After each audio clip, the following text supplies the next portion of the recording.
Welcome everyone to the Applying to a Bachelor of Early Childhood Education information session. We're so excited to have you with us today. My name is Tui Nguyen. I am the Program Manager of the Upskill Personal Program. If you decide to join the Upskill Personal Program, I'll be working with you personally to provide supports to help you navigate the most critical moments in your upskilling career journey. This is a really exciting time in your career, and we want to do the best we can to provide considerations that will ease the application process when applying for a Bachelor of Early Childhood Education. This webinar was developed to help address questions many may have when embarking on tertiary study, especially those who finished high school several years ago and are unsure of the considerations and process of applying for university.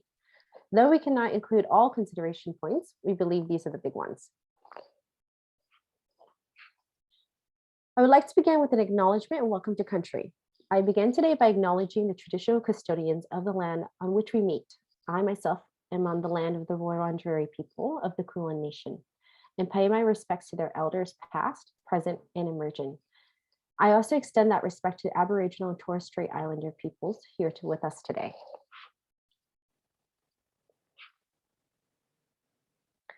Just want to get started by talking about a little bit more about our organization and how we fit in the EC sector. Upskill is a workforce initiative of the Front Project. The Front Project is a systems change organization that works across the early childhood sector to ensure the EC system provides children with opportunity to achieve the best possible outcomes today and in the future. In order for the Front Project to do this, it has a number of initiatives to achieve its vision. One of these is the Upskill program. We are a workforce initiative and a programmatic response aimed at equipping educators such as yourself with supports they need in order to successfully upskill with an early childhood education teaching degree to deepen your positive impact on children, families, and the wider community. To ensure the EC workforce is best supported in your work with children, we deliver the Upskill program, as well as host the online community and provide other opportunities for professional development.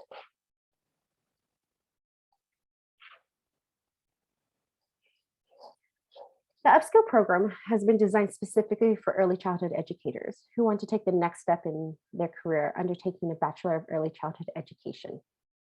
We have worked with hundreds of educators, combining research and listening to them on the barriers that may make attending university and upskilling challenging. We've developed a suite of support services to combat these barriers and aid you in your upskilling journey. We fully recognize that going back to school can be a bit daunting, whether it's been a brief or a long time since you've hit the books. We provide webinars to help you with enrolling in units, managing your time, assignment writing and referencing, and other things to be aware of as you navigate the university journey, alongside work and personal commitments. With these study support webinars, we've made them to be accessible by you whenever you need them, and they're all about getting the support and tools you need at the right time throughout your course. Next, we provide mentoring, which is a key component to our program. This is where you'll be connected with an upskill trained mentor with ECT experience and connected with peers and group mentoring to touch on topics that the group is struggling with or wants to learn more of, such as exploring your teaching identity, grasping new theories and concepts, translating theory into practice, social support and advice, as well as peer-to-peer learning. As you can see, peer-to-peer support is quite important in our program. We've built it into many aspects of it, of the Upskill program, as a way for you to network, create connections, and also we have heard that sometimes study can be quite isolating. So this is a great organic but guided way to help you connect with others and learn from one another. Last but not least, we offer an online community for you to connect with the broader EC professional community in Australia. The online community aims to bring early year professionals to share resources, support each other, and discuss issues affecting the sector. And I said that was the last one, but obviously it's not, because the last one is that dedicated program manager, who is me. in our monthly open hours. So with all these supports that you can access whenever you need, we understand that you might need some just person-to-person connection with someone who is on your side and wants to help. And that's me. And what I'll be doing is providing monthly open hours for you to come ask questions. And it's very informal, but wanting to provide that as just a support system throughout this whole experience for you. So I want to be very candid and say that there is a cost associated with the Upskill program that you may want to learn more about, which is on our website. Please know that you are encouraged to seek employer PD support to join the Upskill program, as they are likely have some type of stipend to support you, and we can help you in approaching them if needed. So please feel free to contact us with any questions that you may have, and you'll get my contact details at the end.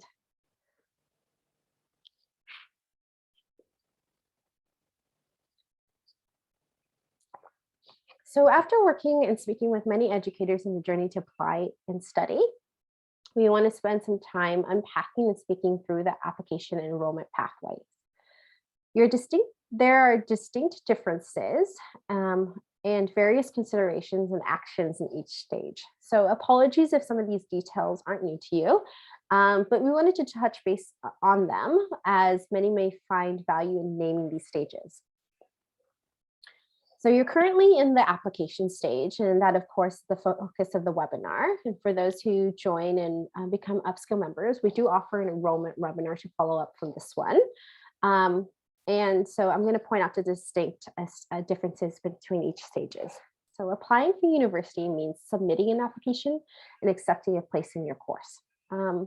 You'll need to weigh all considerations and apply to the courses that suit you the best. And we'll talk about those considerations further down. So I'm not going to explain all the little points in this diagram, as we'll talk more about them later. And as you're making this choice, I do want to point out that it's really important to connect with your employer and discuss work-study options. Communicating with your employer and gaining their support sooner than later really help immensely in planning. If you have questions on how to approach your employer, again, like I mentioned, please connect with us and we're happy to support you this way. Next would be enrollment. So what enrollment is once you have a place in your course, you need to enroll in subjects of in a particular term. So this is a critical step in relation to your course trajectory, and also because once you are enrolled in units, you'll also be charged, and you would need to pay for those subjects before you can commence with study. Factors that will impact enrollment and course completion include if you study full-time, recognition of prior learning. And so it's really important, and we recommend reviewing your course outline and connecting your course coordinator if you have any questions. We've included the census date in here because it's quite important, something that we maybe sometimes students miss.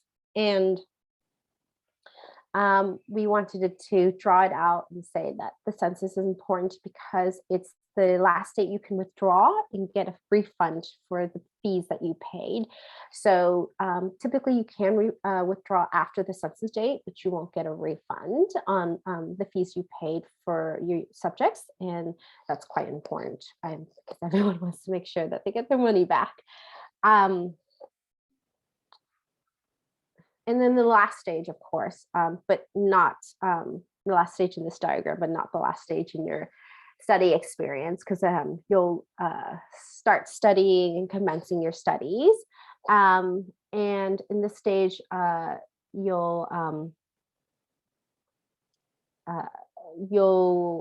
can focus on subject, topics such as time management, assessment, peer-to-peer support, mentoring, and track your progress against the course outline. Please know that if you do join the Upskill program, we do support you. Our whole program has been aimed and specifically created to help you during study and to successfully graduate. And know that the enrollment census date commencing studies is like it's a continuous loop within your study experience, because obviously you enroll in subjects every term. Excuse me one second. Sorry, everyone, the snifflies. This slide is just to kind of orient you on what we'll be talking about, which is the main chunk of the presentation and why you came here with us today.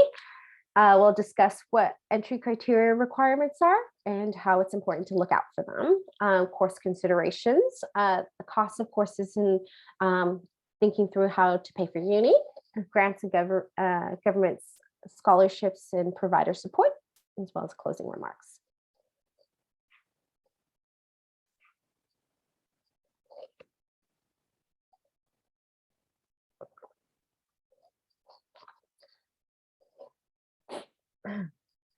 Each state and university has different entry requirements for the Bachelor of Early Childhood Education.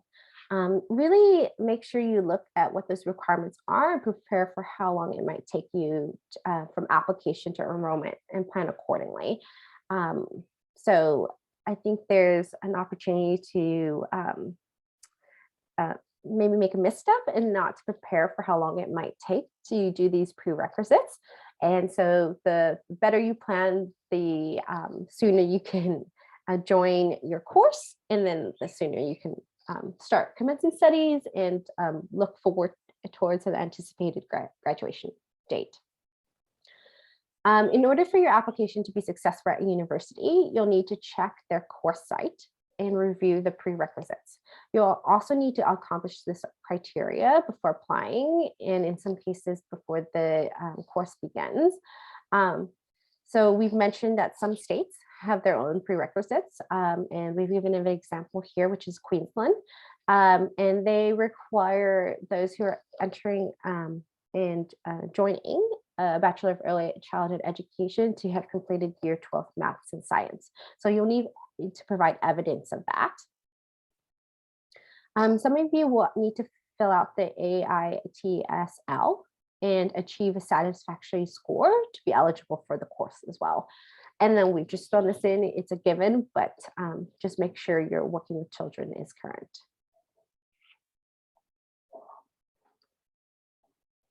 Okay, bear with me, everyone. I know this is a bit of an eyesore, but I thought it best to put all the considerations, as you can see in the blue squares, in one slide so we can talk it out.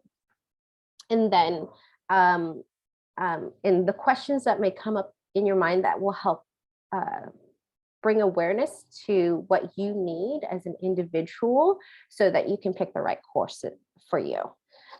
So as you can tell, if we haven't pointed out a specific university or course for us, they're all great in different ways. It's more of what course fits you best. And our whole aim is to help you bring awareness to these considerations so that when you're planning and determining what's the best fit for you, you make the best possible choice for yourself. So let's get into the nitty-gritty of this slide. The first square is application and intake. And so I'm sure all of you know or are learning that each university will have different dates for application due dates. Some have multiple due dates for the commencing term, whereas others may just have one once a year. So it's really good for you to know that. As well as, I think this is important to know, some universities will have application within the university and you can apply on their site, and others have a third-party provider, which might be an aggregate state provider, and that you can apply for multiple universities within that state. So it's really good for you to know, just suss it out so that you know where to apply, and that you don't get closer to the deadline and have not an idea of how to do that. The next would be the entry criteria. And as we mentioned previously, just checking in, and every course site will let you know what the prerequisites are for joining their course. And so just check is there prerequisites by uni, by state? And like I mentioned previously, plan accordingly. Just take a sip of water right now, everyone. And then make sure to also, when you are finding out what these prerequisites are, determine how much time they take to accomplish, as well as what's the cost associated with them, because there might be costs associated with them. And so all this will go into planning for your application start date, and also, like I've mentioned, what your anticipated graduation date might be as well. This might be given by everyone, that to make sure that the course is CEQA accredited, but it's really easy to find that out. It will likely be on the course site as well as the CEQA website. So that should be easy for you to find out. Length of course is next, and length of course is determined by multiple factors. So the first one is the first question. How many years is the course? So most courses are 2 to 3 years long, but as you know, that especially in Victoria, there's an incentive for accelerated courses. So it might actually even be shorter. That's the time that the university has said this is how long the course will be. But the course can actually be shortened by other factors, and that could be, the implications of the duration of study. So, are you studying part-time? Are you studying full-time? So, if you do it full-time, obviously the course will be shorter. If it's part-time, the course will be likely twice longer due to the nature of taking less subjects. And the course length can also be impacted by recognition for prior learning. So if the university recognizes the work that you've done in the past, as well as study, you may likely have be able to skip some units and have a shorter length of study. Next is delivery. So this is actually quite important in the sense of what's the best way that you learn, and what's the preferred way of connecting with your course lecturers and course mates. So is this course face-to-face learning only? Some courses are, but with the nature of the COVID-19 pandemic, many of the courses have had to provide like online subjects. And so this may be changing in 2022, but in 2021, it looks like it's still the status quo for these courses to be accessible online. And then that leads us easily into the next square. Is this course online only? Is the course like both in person and online? So is it a hybrid of both? Or if it's online only, will I need to attend on-campus days? So all really important to understand kind of what your learning style is, what your preferred way of engagement with your courses, as well as thinking about the flexibility of attendance and how you can attend your subjects. As you may prefer face-to-face, but realize that online is more flexible for you to join in on lectures and tutorials after working hours. That may be a huge benefit for you. So determining which, mode of delivery works best for you. Next is time commitment. So it's good to check how what the university offers in regards to attending full-time, part-time, and the flexibility to move between the two, because it's a number of years you're studying, and unless you're a wizard, we all wish we were. It's hard to know if you'll need to move from full-time to part-time to full-time again, and so to understand that flexibility is quite important. And then to understand what are the options of deferring if you need to.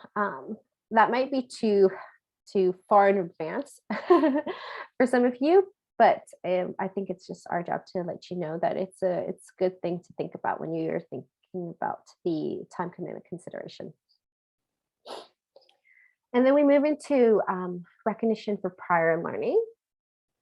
And so students are admitted to the course with prior tertiary studies that satisfy part of the academic requirements of this course may be eligible for academic credit up to a certain amount of units. Applicants without a formal qualification, but with significant and relevant work experience and appropriate English skills or a suitable special tertiary admissions test, so STAT result, will be considered to have recognition to prior learning if they can demonstrate that they can undertake the course within a reasonable prospect of success. So that's just like quite important to look into what your course, how your course recognizes for prior learning and experience. And if usually the course sites walk you through how they provide consideration for recognition for prior learning. But if you have any questions that are specifically tailored to your experience, reach out to your the course coordinator. It's so important because we find that this is the best way to get your course to be shortened. So just go quickly taking a look at these questions. So is it available? What is the process for it? And what do you need to know before applying? So, just reiterating what I mentioned earlier. Next is placement. Placement are, what are the options for placement? Are the placement in your current workplace, which you can actually join a different team or center. This will make your life immensely easier because that means that you might be able to stay in your current workplace, but also very beneficial for your current workplace because they're able to kind of nurture your progression into becoming an early childhood teacher, and then hopefully once you graduate, step into that role, that much in high demand role within with your current employer. And then looking at the other options of placements and how the university provides and outlines placements, that should also be in their course site. So, are there placements outside of the current workplace? Do you need to self-coordinate your placement, or do they coordinate them for you?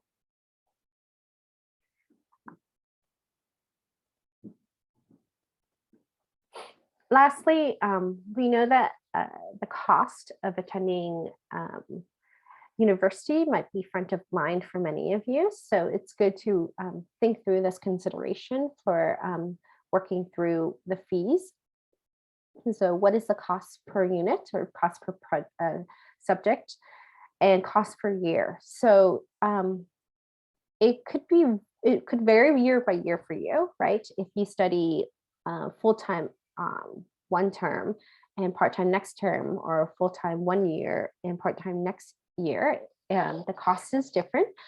So it's good to be mindful that cost is not a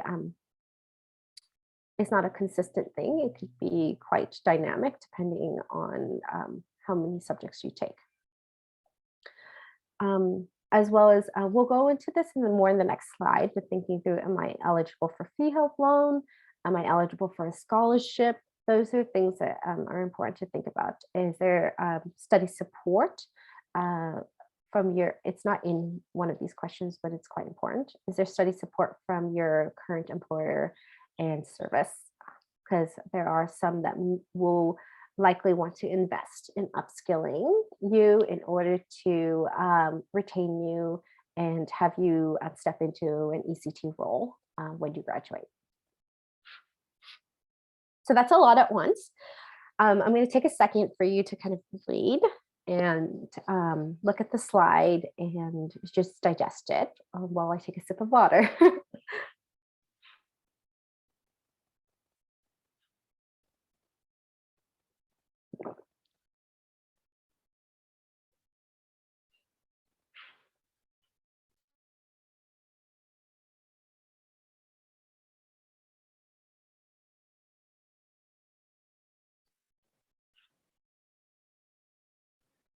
Okay, we're back on.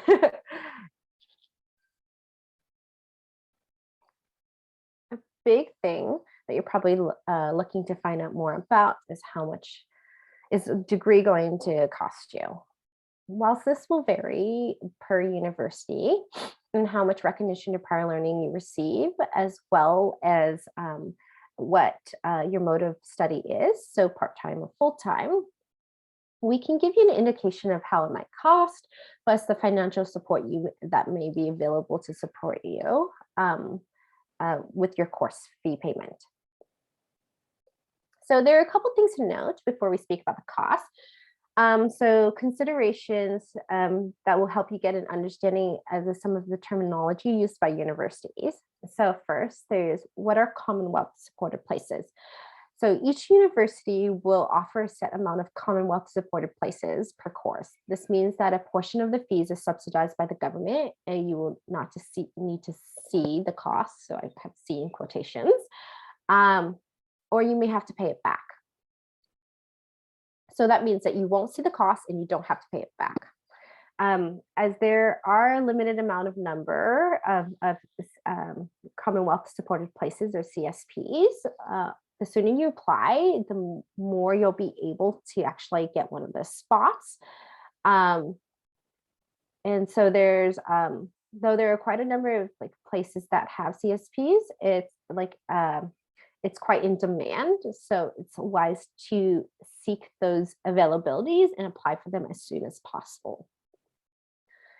And as we had spoke about census date before, each university will charge you a fee per unit as you study per semester, per term, based on the data available after the census date. So for example, if you're studying part-time and you choose to take 2 units for the first term of your course, you will also enroll in those 2 units by census date. And then the university will send you an invoice for the cost of those units. And so once you pay those units, then you'll be enrolled. And but you won't be able to get a refund on those units if you decide to withdraw after the census date. So make sure that you withdraw before the census date. The next term we want to talk about is fee help loans. And so this was what used to be known as the HEX loans.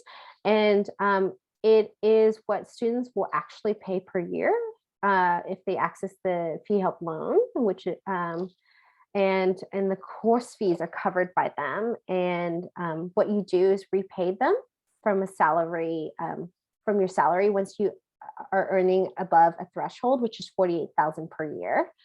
Please note, if you do access fee help and you make over that $48,000 a year, you'll have to work with your payroll officer within your organization to determine how that gets paid back out of your each pay stub.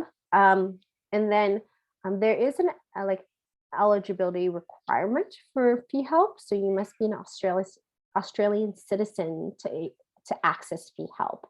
So unfortunately, if you're even if you're a resident, you're not able to access it. So that's a good tidbit to know. So in addition, there's the last consideration to be had when it comes to cost is that cost per university can be spread out. So if part-time study is undertaken, this is because there is a cost per unit of study. So so just know that, like I mentioned earlier when we talked with the cost column in considerations, is that as there is a cost per unit, the study of cost per part-time is very different from cost full-time. So for full-time costs, it might be approximately $4,000 per year, whereas for a full load.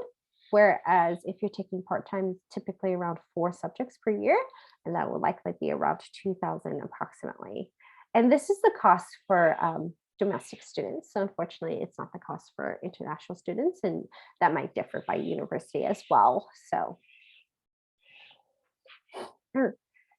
and I want to point out the last point about accessing scholarships. And so if you're accessing scholarships, it's really important to understand their clauses. And scholarships are great because they will help you relieve the cost of the degree, but the clauses determine when the university is just, the cost determines the clauses to determine when the scholarship is received and how the money is received. So some of the scholarships actually provide support after you graduate, and you'll receive those funds then as a way of making sure that you graduate. So it's really important when you do get a scholarship to really understand what you're kind of getting yourself into, because obviously there's so many benefits of getting a scholarship, but the way that they're received is different by each scholarship.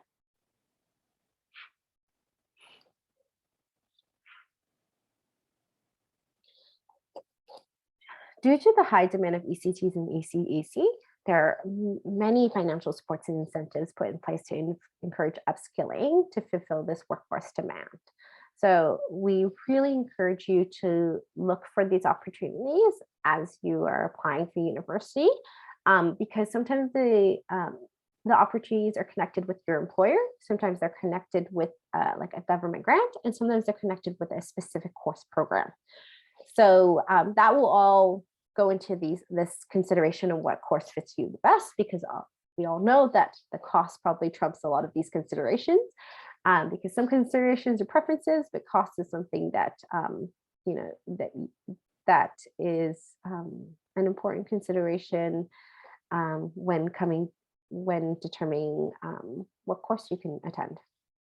So with employers, we encourage you to connect with your employer to discuss topics such as work-study leave, PD stipend, as well as rollout of improving kindergarten initiative and school readiness funding.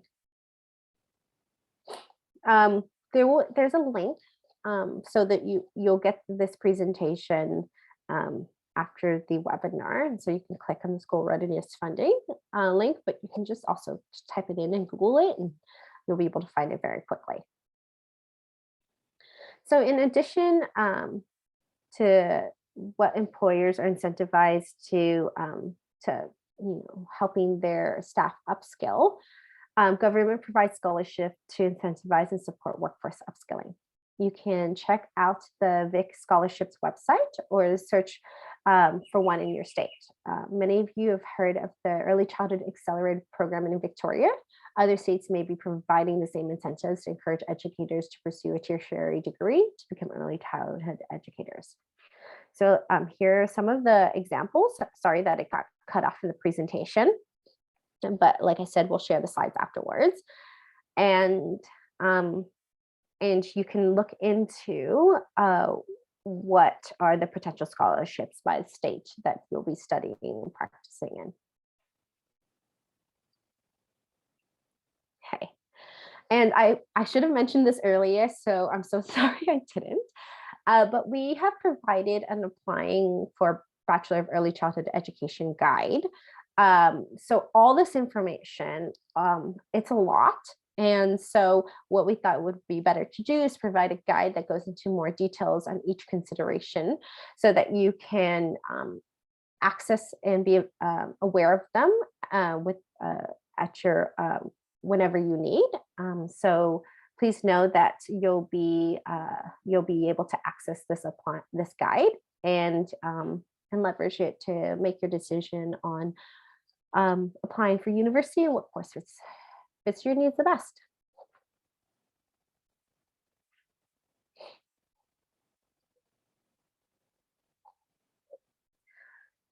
So we're talking about next steps, and before I do that, I really want to thank you all for joining us today. Next steps would include that you receive the application guide that was built specifically for educators who are working through the application process for their degree in early childhood education. And then, so reviewing the guide, listening to this webinar will, I hope, have made you aware of what these considerations are and orient you so that you can begin planning for the application process. And then, like we've mentioned many times, talk to your employer about how they can support you, either with work study, maybe going part-time work. What are some PD stipends or PD incentives that they can support you with?